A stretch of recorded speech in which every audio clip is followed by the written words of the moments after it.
सभी को सादर जय जिनेन्द्र। और आज की कक्षा को हम ये ग्रंथ के 273 नंबर श्लोक से प्रारंभ करते हैं और इस टॉपिक का यह 21वां श्लोक है। तो पिछले श्लोकों में जैसा कि हम संसार की नश्वरता का वर्णन पढ़ चुके हैं, शरीर और संसार के जो संबंध हैं, धन वैभव इत्यादि हैं, रिश्ते हैं, इन सभी की नश्वरता कैसी है ये हम देख चुके हैं। सभी को जय जिनेन्द्र, जय जिनेन्द्र। और पिछले श्लोक में यह स्पष्ट किया था आचार्य महाराज ने कि देखो भैया कि इस बार हम मरण को प्राप्त हुए तो वापस हम मनुष्य जन्म को प्राप्त कर पाएंगे या नहीं कर पाएंगे, यह कोई भी सटीकता के साथ नहीं बता सकता है ना। क्योंकि मनुष्य पर्याय प्राप्त होना बड़ा ही कठिन काम होता है, सबसे कठिन काम होता है। जैसे कि खदान में से हीरा ढूंढना, पता तो है कि हाँ इस जगह पे हीरे मिल सकते हैं, लेकिन कब किसको कितना कैसा हीरा मिलेगा ये कोई कह नहीं सकता, है ना। जब मिल जाता है तो उसके बल्ले बल्ले हो जाती है, और नहीं मिलता है तो सालों साल तक वह मिट्टी को खोदता रहता है, छानता रहता है ना। इस प्रकार से ये चलता है। तो भैया ये बड़ी कठिनता से मिलती है, और मनुष्य भाव प्राप्त होने के बाद फिर उसके अंदर ये सब चीजें कि यदि उच्च कुल नहीं मिला तो दिक्कत है, उच्च कुल मिल गए तो शरीर स्वस्थ नहीं आया तो दिक्कत है, धन पैसा कम रहा, भावग्रस्त रहे तो भी दिक्कत है ना। और परिवार सही नहीं मिला तो दिक्कत है, सही जगह नहीं पहुंचे, जिनवाणी सुनने नहीं मिली तो दिक्कत। मतलब इन सब का मिलना बड़ा ही कठिन काम होता है। लेकिन जिनको ये सब चीजें सुलभता से प्राप्त हुई हैं, इसका मतलब वे भाग्यशाली में से भी भाग्यशाली हैं, है ना। इसलिए हमें यदि सब कुछ ठीक मिला है तो धर्म के प्रति हमने रुचि रखना चाहिए। आगे चलते हैं। स्थिरं सदपि सर्वदा भृतमुदेत्यवस्थान्तरै प्रतिक्षणमिदं जगज्जलदकूटवन्नस्यति तदत्र भवमाश्रिते मृत्युमुपागते वा जने प्रियेऽपि किमहो मुदा किमु शुचा प्रबुद्धात्मना।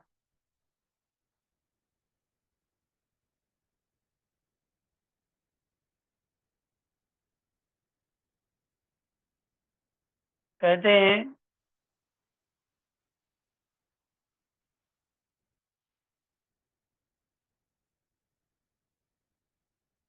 यह जगत द्रव्य की अपेक्षा स्थिर होकर भी पर्याय की अपेक्षा प्रत्येक क्षण में मेघ पटल के समान अन्यान्य अवस्थाओं से उत्पन्न भी होता है और नष्ट भी अवश्य होता है? द्रव्य की अपेक्षा यह जगत स्थिर है, मतलब द्रव्य तो परमानेंट रहेगा, लेकिन द्रव्य से हमारे कार्य नहीं होते। हमारे कार्य संसार के जो होते हैं वो पर्यायों से होते हैं। जैसे हमें मुक्ति भी प्राप्त होगी तो उसके लिए भी एक पर्याय साधन रूप बनती है, वो है मनुष्य पर्याय। तो पर्याय हमारे कल्याण में साधक है, लेकिन पर्यायों में ही फंसे रहना वो बाधक है। तो हर चीज साधक भी है, बाधक भी है। तो द्रव्य की अपेक्षा तो पूरा संसार स्थिर है, शाश्वत है, लेकिन पर्याय की अपेक्षा प्रत्येक क्षण, जैसे मेघ जो होते हैं, बादल, अभी आप देखोगे आसमान में, अभी बादल हैं, थोड़ी देर में गायब हो जाते हैं, आगे निकल जाते हैं, टूट जाते हैं, छुट ऐसे बिखरते रहते हैं। ऐसे ही ये संसार की पर्याय हैं, ये नष्ट होती है। इस कारण यहाँ ज्ञानी जन को किसी प्रिय जन के उत्पन्न होने पर हर्ष और उसके मरण होने पर शोक क्यों होना चाहिए, है ना। क्योंकि हम जानते हैं कि यहाँ की पर्याय सिर्फ द्रव्य स्थिर है, पर्याय अस्थिर हैं। तो फिर इष्ट में इष्ट के उत्पन्न होने पर हर्ष नहीं होना चाहिए, और सॉरी, इस इष्ट के उत्पन्न होने पर हर्ष नहीं होना चाहिए, और इष्ट के वियोग होने पर दुख भी नहीं होना चाहिए। मतलब अब मनपसंद चीज मिल जाए तो ज्यादा सुखी भी नहीं, खुश नहीं हो, और मनपसंद चीज छूट जाए तो ज्यादा दुखी नहीं हो। लंघ्यन्ते जलराशया शिखरिणो देशास्तटिन्योजनैः सावेलातु मृते नृपक्वचलन शोकापि दैवैरपि।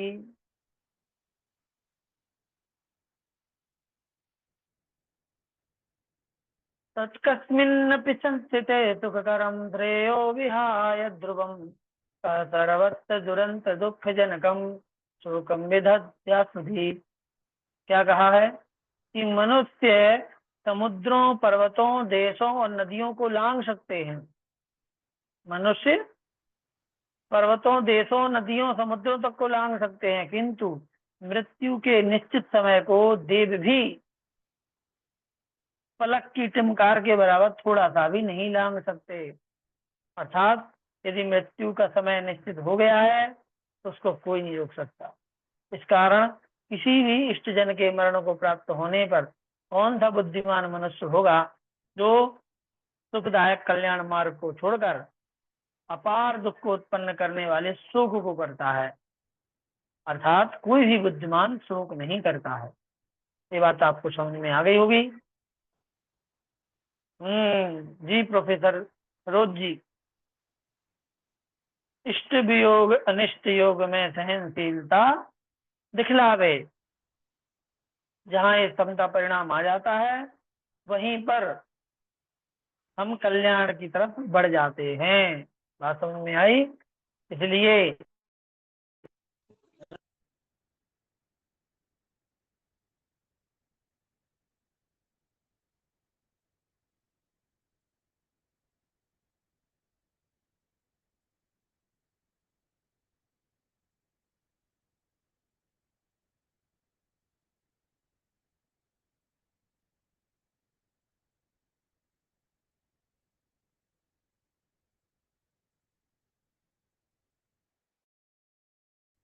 चितभवत् कर्म प्रबंधोदयात् मृत्युत्पत्ति परंपरामयमिदं सर्वं जगत् सर्वदा।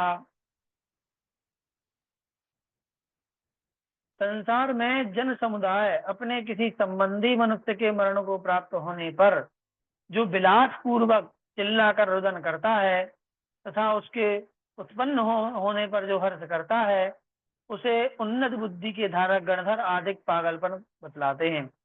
कारण यह है कि मूर्खता पर जो दुष्प्रवृत्तियां की गई हैं उनसे होने वाले कर्म के प्रकृष्ट बंध व उसके उदय से सदा यह सब जगत मृत्यु और उत्पत्ति की परंपरा स्वरूप है। ठीक है। संसार में सब लोग क्या करते हैं कि अपने किसी संबंधी मनुष्य का मरण हो जाए तो चिल्ला करके रोते हैं, और किसी संबंधी के यहाँ कोई जन्म ले ले तो हर्ष मनाते हैं, खुशियां मनाते हैं। एक श्लोक छूट गया, क्यों छूट गया? ये पढ़ा तो दिया 22 नंबर का कि मनुष्य इनको लांघ सकते हैं लेकिन मृत्यु के समय को एक थोड़े से भी नहीं लांघ सकते, पर्वतों को लांघ सकते, पढ़ा दिया ना। इसलिए हमें, हाँ, इसलिए हमें मृत्यु के बारे में ज्यादा विचार नहीं करना चाहिए, ना ही उसके विषय में शोक करना चाहिए, ऐसा है। और इसमें जो बताया है कि बड़ी विडंबना है संसारी मनुष्य की कि वह अपने संबंधी के, जो अपना खास कोई हो जिसको हम जानते हो, उसका मरण हो जाए तो चिल्ला चिल्ला के रोते हैं, और अब ऐसे ही किसी खास के यहाँ कोई उत्पन्न हो जाए तो खुशी मनाते हैं। लेकिन जो उन्नत बुद्धि के धारक, जो समझदार व्यक्ति हैं, गणधर गणधर आदि देव जिन्हें हम कह सकते हैं ज्ञानी, ऐसे गणधर आदि देव जो हैं वो ऐसी क्रियाओं को पागलपन कहते हैं, जो एक तरफ खुशी मनाता है एक तरफ दुखी होता है। क्यों? क्योंकि मूर्खता पर जो प्रवृत्तियां की गई हैं, दुष्प्रवृत्तियां, उनसे होने वाले कर्म के प्रकृष्ट बंध व उसके उदय से सदा यह सब जगत मृत्यु और उत्पत्ति की परंपरा रूप है। मूर्खतावश है, वो सब दुष्प्रवृत्तियां मूर्खतावश हैं और उनसे होने वाले कर्म के प्रकृष्ट बंध और उसके उदय से यह जगत मृत्यु और उत्पत्ति की परंपरा स्वरूप है। मतलब मृत्यु और उत्पत्ति, जन्म और मरण, ये सब किससे हैं?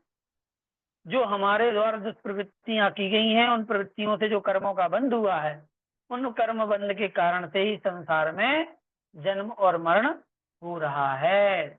इसलिए गणधर आदि देव, जो कोई जन्म होने पर खुशी मनाता है, मरण होने पर दुखी होता है, उसे भी उसका पागलपन कहते हैं। कि भैया भैया क्यों पागल बनते हो? तुम जानते हो कि जन्म और मरण सब उसके कर्मों के कारण से है, तो फिर इतना ज्यादा क्या करना? ठीक है, फिर भी नहीं करेंगे तो व्यवहार नष्ट हो जाएगा। इसलिए जो साधक हैं वो नहीं करते हैं।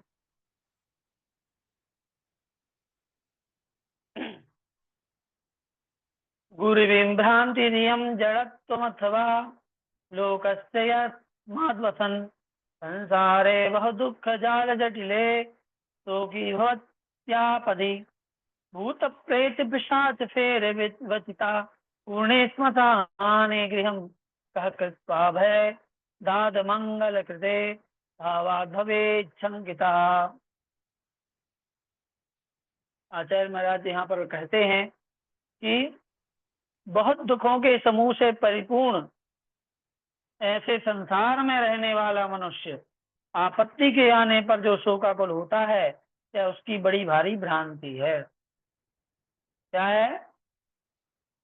दुखों से भरे संसार में रहने वाला मनुष्य आपत्ति के आने पर शोकाकुल हो रहा है, यह उसकी बड़ी भारी भ्रांति और अज्ञानता है। अब ये तुम्हें पता ही है, ये संसार में दुख तो है ही, तो फिर आपत्ति आ जाती है, दुख आ जाता है, तो फिर इतने परेशान क्यों होते हैं, इतना शोक क्यों करते हैं जब पता ही है सब कुछ। ठीक है, जो व्यक्ति भूत प्रेत पिशाच शगाल और चिताओं से भरे हुए ऐसे अमंगल कारक शमशान में मकान को बनाकर रहता है, वह क्या भय के उत्पन्न करने वाले पदार्थ से कभी संकित होगा? अर्थात नहीं होता है। मतलब कि जिसने शमशान में जाके मकान बनाया है, जहाँ भूत पिशाच प्रते हैं, अमंगलकारक वस्तुएं जहाँ पर हैं, वहां पर मकान बना के रह रहा है, तो फिर उसको कोई डर होगा क्या? नहीं होगा डर। क्यों डरेगा वो किसी चीज से? है, और ना ही किसी चीज से संकित होगा। विशेषार्थ में लिखा है कि जिस प्रकार भूत प्रेत आदि से प्राप्त शमशान में घर बनाकर रहने वाला व्यक्ति कभी अन्य पदार्थ से भयभीत नहीं होता, उसी प्रकार अनेक दुखों से परिपूर्ण इस जन्म मरण रूप संसार में परिभ्रमण करने वाले जीव को भी किसी इष्ट वियोग आदि रूप आपत्ति के प्राप्त होने पर व्याकुल नहीं होना चाहिए। बार बार वही चीज रिपीट कर रहे हैं आचार्य महाराज कि इष्ट के वियोग होने पर आपत्ति और व्याकुलता नहीं होने चाहिए। फिर यदि ऐसी आपत्तियों के आने पर प्राणी शोक आदि से संतप्त होता है, तो उसमें उसकी अज्ञानता ही कारण है। क्यों? क्योंकि जब संसार स्वभाव से ही दुखमय है, यही तो बोला कि जब जानते हो कि संसार दुखमय ही है, आपत्तियों का आना जाना लगा ही रहता है, तो फिर भला ऐसी चीजों में हर्ष विषाद क्यों करना? कोई नई चीज थोड़ी है, ये तो हमें पहले से पता है कि दुख तो संसार का क्या है, एक अंग है। बिना दुख के संसार हो ही नहीं सकता। भ्रमति नवति चंद्र संसृतौ सत्संगी लवत उदय मत्तम पूर्णताम हीनताम च कलुषित हृदय सन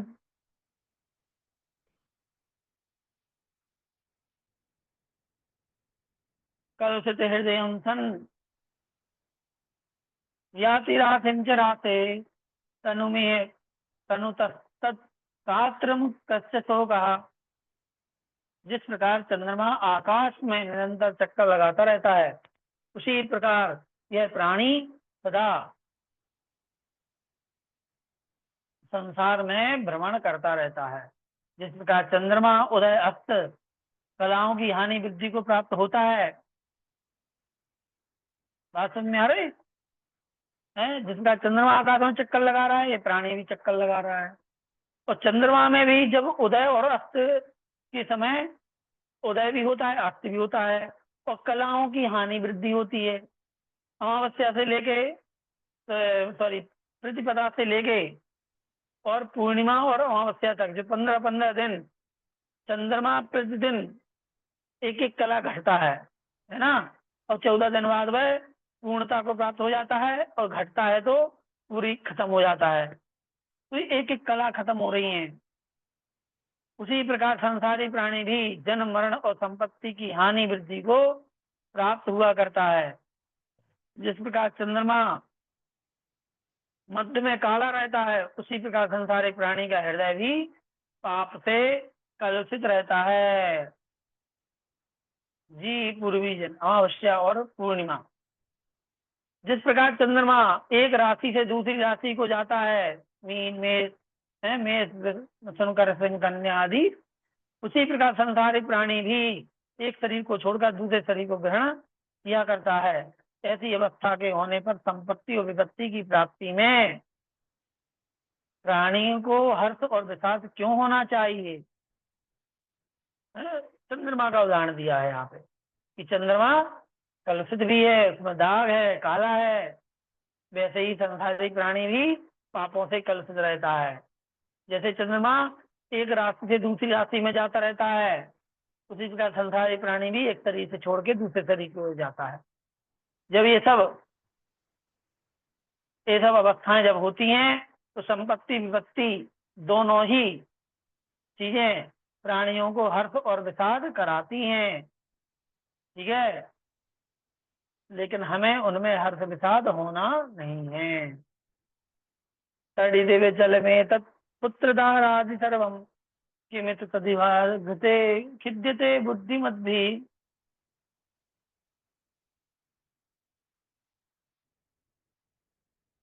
जनन विनाशम तोष्णते वानलस्य व्यभिचरति कदाचित सर्वभावेषु नूनम। ये सब पुत्र एवं स्त्री आदि पदार्थ जब बिजली के समान चंचल अर्थात क्षणिक हैं, तब फिर उनका विनाश होने पर बुद्धिमान मनुष्य खेद खिन्न क्यों होते हैं? अर्थात उनके नश्वर स्वभाव को जानकर उनमें खेद खिन्न नहीं होना चाहिए। जिस प्रकार उष्णता अग्नि का व्यभिचार नहीं करती, अर्थात वह सदा अग्नि के होने पर रहती है और उसके अभाव में कभी नहीं रहती, ठीक उसी प्रकार स्थिति अर्थात द्रव्य उत्पाद और व्यय भी, उत्पाद व्यय द्रव्य निश्चय से पदार्थों के होने पर अवश्य होते हैं और उनके नहीं होने पर नहीं होते हैं। इसने स्पष्ट तरीके से बताया है कि जितने भी हमारे स्त्री पुत्र मित्र आदि हैं, ये सब बिजली के समान चंचल हैं, क्षणिक हैं, तो उनके विनाश होने पर हमें ज्यादा दुखी नहीं होना है ना, खेद खिन्न नहीं होना है। क्यों? क्योंकि ये तो स्वाभाविक परिणति है, वो तो होगी ही, बच नहीं सकते। जैसे अग्नि में उष्णता आप अलग नहीं कर सकते, अग्नि है तो उष्णता रहेगी रहेगी। हाँ, जहाँ अग्नि नहीं है तो वहाँ उष्णता कभी नहीं होगी। मतलब उष्णता का संपर्क अग्नि से ही है, गर्माहट तभी रहेगी जब अग्नि होगी, बिना अग्नि के गर्मी नहीं आ सकती। ठीक उसी प्रकार से उत्पाद व्यय और द्रव्य भी पदार्थों के होने पर होता है, नहीं होने पर नहीं होता। जहाँ पदार्थ है वहाँ पक्का है कि उत्पाद व्यय द्रव्य होगा, और जहाँ पदार्थ नहीं है वहाँ नहीं होगा। प्रिय जन मृत्यु शोका सेव्यमान होती मात्रम जनयति तदसातम कर्म यच्चाग्रतोपि प्रसरति शतशाखम देहिनी क्षेत्र उक्तम बट इव तनु बीजम त्यज्यताम सा प्रयत्ना।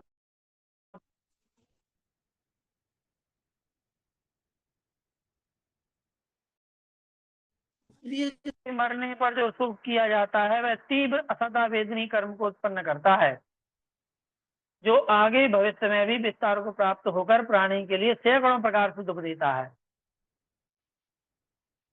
मतलब जैसे योग्य भूमि में बोया गया छोटा सा भी बट का बीज, बरगद का, बट मतलब बरगद, छोटा सा बीज सैकड़ों शाखाओं से सहित ऐसे विशाल बरगद के पेड़ में बदल जाता है ना। तो कहने का तात्पर्य है कि जब किसी इष्ट के वियोग में हम थोड़ा सा भी शोक करते हैं, वह असाता कर्म के रूप में बन जाता है। वह हमें, हम रोते थोड़ी देर के लिए हैं, लेकिन उसका दुख हमें बहुत लंबे समय तक के लिए भोगना पड़ता है ना। जैसे बरगद का बीज जो होता छोटा सा है, लेकिन जब उसमें से पेड़ उगाता है तो सालों साल तक पेड़ रहता है, वो सैकड़ों डालियां, सैकड़ों शाखाएं उसमें उत्पन्न हो जाती हैं, बड़ा ही फैल जाता है। ऐसे ही थोड़ी सी देर के लिए कहा किया गया शोक हमारे संसार में बहुत बड़ी वृद्धि कर देता है। आयु क्षति प्रतिक्षण में तन मंतकगता सर्वे जना किमेका शोचयन्त्यन्यम मृतम मूढ़ा। प्रत्येक क्षण में जो आपकी हानि हो रही है, यह यमराज का मुख है। मतलब प्रति समय जो हमारी आयु घट रही है, यही हम यमराज का मुख है। कोई यमराज कोई थर्ड पर्सन नहीं है कि कहीं से अवतरित होता है, पकड़ के ले जाता है, जैसे फिल्मों में वीडियो बना देते हैं कि ये यमराज हो गया। ऐसा कोई यमराज नहीं होता। वही यमराज है जो एक एक श्वास, एक एक समय जो हमारी आयु घट रही है, ये यमराज का मुख है। उस यमराज के मुख में सब प्राणी पहुंचते हैं। सभी प्राणियों का मरण निश्चित है। फिर एक प्राणी दूसरे प्राणी के मरने पर शोक क्यों करता है? अर्थात जब सभी संसारी प्राणियों का मरण अवश्य होना ही है, तो एक दूसरे के मरने पर शोक क्यों करना है? आज हम दूसरे के विषय में शोक करते हैं और दूसरे दिन अपन खुद ही मर जाएं। जब संसार ऐसे ही है तो क्यों करना?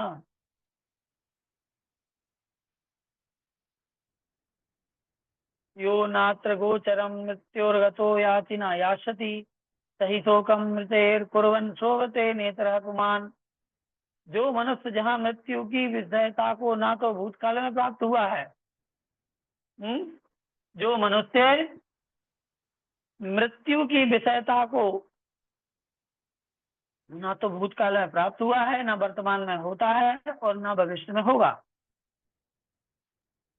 अर्थात जिसका मरण तीनों ही कालों में संभव नहीं है, वह यदि किसी प्रिय जन के मरने पर शोक करता है तो इसमें उसकी शोभा है। किंतु जो मनुष्य समय अनुसार स्वयं ही मरण को प्राप्त हो जाता है, जी जन्मे मरे अकेला चेतन सुख दुख का भोगी। प्रोफेसर स्वरूप जी, आपको पंक्ति याद आ गई? बहुत ही अच्छा।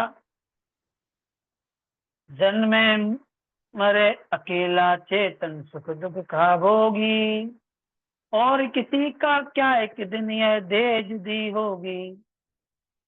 ये मंगत राय जी की 12 भावना है ना। तो यहाँ पर कह रहे हैं कि जिसका मरण तीनों ही कालों में संभव नहीं है, वह यदि किसी प्रिय जन के मरने पर शोक करता है तो इसमें उसकी शोभा है। ठीक है। कहने का तात्पर्य है कि यदि कोई जीव प्राणी ना कभी पहले मरा, ना अभी मर रहा है, ना कभी मरेगा आगे चल के, ऐसा कोई व्यक्ति यदि हो जिसे अपन अमर कहेंगे, तो ये आप मान सकते हो कि वह दुख कर भी ले, क्योंकि इसको कुछ नहीं बिगड़ेगा, है ना। क्योंकि उसको ना तो आगे मरना है, ना पीछे कहीं मरा है, ना वर्तमान में, तो फिर वो कर भी ले, कोई दिक्कत नहीं। लेकिन समय अनुसार मरण को प्राप्त होना ही है मनुष्य को, तो जब जानते हैं हम सभी, तो दूसरे किसी प्राणी के मरने पर शोकाकुल क्यों होते हैं? ये अशोभनीय है। अभिप्राय यह है कहने का कि जब सभी संसारी प्राणी समय अनुसार मृत्यु को प्राप्त हो रहे हैं, मर रहे हैं, तो एक को दूसरे के मरने पर शोक करना उचित नहीं है, नहीं करना चाहिए। पूरे श्लोक मरने मरने पे आए हैं आपको। अंतिम श्लोक,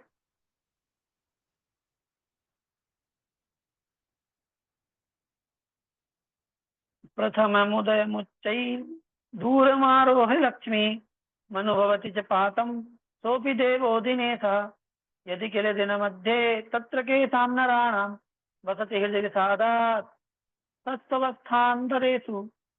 जो सूर्यदेव एक ही दिन के भीतर प्रातः काल में उदय का अनुभव करता है और बाद में मध्याह्न में ऊपर चढ़कर लक्ष्मी का अनुभव करता है और सायंकाल में निश्चय से अस्त को प्राप्त होता है, तब जन्म मरण आदि स्वरूप भिन्न भिन्न अवस्थाओं के होने पर किन मनुष्यों के हृदय में विषाद रहता है। अर्थात ऐसी अवस्था में किसी को भी विषाद नहीं रहता है। सूर्य सुबह उदय का अनुभव करता है कि हम अभी जन्म हो गया मान लो उसका, और दोपहर में वह फुल पूरा बड़ा हो जाता है, तो वह ऊपर चढ़ करके एकदम लक्ष्मी का अनुभव करता है, और सायं के समय पे अस्त को प्राप्त हो जाता है ना। तो ऐसे ही जन्म मरण आदि स्वरूप की भिन्न भिन्न अवस्थाएं इस प्राणी की हैं, और इसमें मनुष्यों में हृदय विषाद यदि रहता है, अर्थात ऐसी अवस्था में किसी को भी विषाद नहीं करना चाहिए, किसी को भी शोक नहीं करना चाहिए। क्यों? क्योंकि ये तो जन्म मरण आदि रूप जो अवस्थाएं हैं, ये तो केवल मनुष्य के हृदय में